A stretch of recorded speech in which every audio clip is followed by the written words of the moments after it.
देश में इस समय जो हाल है, जो हालात हैं, इसके बारे में आप क्या लगता है? मुसलमानों के तो पीछे पड़े हैं।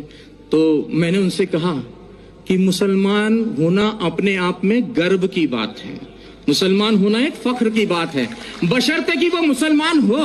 और मुसलमान से मतलब है मेरा मुकम्मल ईमान वाला, और मुकम्मल ईमान वाला कोई भी हो सकता है, फिर वो चाहे मुस्लिम हो, चाहे सिख हो, चाहे ईसाई हो, या मेरी तरह सनातन धर्म वाला एक मामूली सा अदना सा इंसान हो।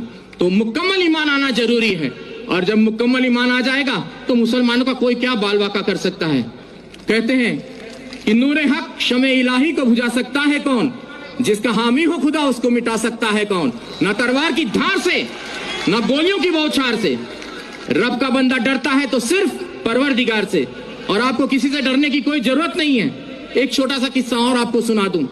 कश्मीर की यह सत्य घटना है, हमें हमारे गुरुजी ने सुनाई थी। कहते एक मुसलमान जो सवेरे की नमाज होती है, फजर की शायद मेरे ख्याल से वही होती है, तो वो नमाज के वक्त वो जो है अपने घर से खोमचा बोलते हैं, छोटा सा ऐसा ठेला होता है जिसमें वो छोले और आलू उबाल कर घर से वो ले जाकर बेचते थे। तो बड़े ही अल्लाह के बंदे थे, बहुत ही ईश्वर की इबादत करने वाले बंदे थे। तो वो खोमचा बेचते थे और अल्लाह अल्लाह करते रहते थे। जो आता था उनको जो भी पैसा देता था वो उस पैसे को लेकर वो वहां खत्म कर देते थे मामला। तो वो खोमचा चला लेते थे और दे देते थे किसी को, और कोई भी उनको, अब ऐसे भी लोग थे उस भीड़ में जो उनको खोटा सिक्का देकर चले जाते थे, और वो अल्लाह अल्लाह करने वाले व्यक्ति, उनका ध्यान सिक्के पर ना होकर अपने अल्लाह पर रहता था। ऐसे काफी दिन गुजर गए। एक दिन वो अपने घर पहुंचे तो उन्होंने अपनी पत्नी से कहा कि भाई आज तुमने हमारे छोले और आलू जो खोमचा बनाती थी वो बनाया नहीं। तो बोले कि आज दुकानदार ने सामान नहीं दिया, सौदा नहीं दिया। बोले क्यों? बोले जितने भी सिक्के इकट्ठा किए हैं आपने ये सारे खोटे सिक्के हैं।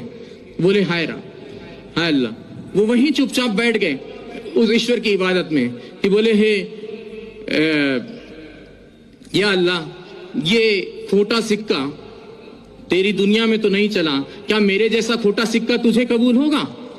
तो उसने उसी वक्त वहां पर एक नूर प्रकट हुआ और आवाज आई कि उस थैली में हाथ डालकर देख। और जब उसने थैली में हाथ डालकर देखा तो वो सारे खोटे सिक्के सोने की अशर्फियों में तब्दील हो गए थे। तो मुसलमान ऐसा होता है जो किसी खोटे सिक्के को भी हाथ लगा दे तो सोने की अशर्फी में तब्दील कर दे। तो इस चीज का ख्याल रखना चाहिए। मुसलमान को किसी से घबराने की जरूरत नहीं है।